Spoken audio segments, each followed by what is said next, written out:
স্বামী হরিপ্রেমানন্দকে সঙ্গে নিয়ে মা রাধুর চিকিৎসার জন্য বাঁকুড়ায় যান। সেখানে এক সন্ধ্যায় মায়ের পায়ে তেল মালিশ করতে করতে হরিপ্রেমানন্দের মনে হলো, এই জীর্ণ শীর্ণ মা কি সত্যিই জগৎজননী? তার আত্মকথা পায়ে হাত বুলিয়ে যাচ্ছি। ধীরে ধীরে অনুভব করতে লাগলাম, এ তো একজন বৃদ্ধার শীর্ণ পা নয়, এক যুবতী নারীর সুপুষ্ট পা।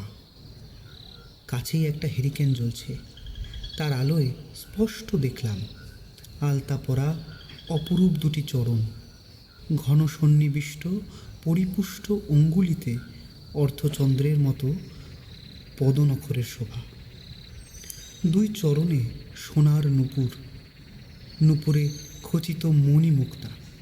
বিস্ময়ে মায়ের মুখের ওপর তাকিয়ে দেখি স্বর্ণকান্তি, ত্রিনয়না, চতুর্ভুজা, নানা অলঙ্কার শোভিতা জগদ্ধাত্রী মূর্তি।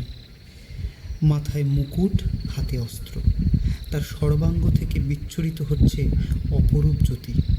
ভালো করে দেখবার আগেই মা মা বলে চৈতন্য হারালাম।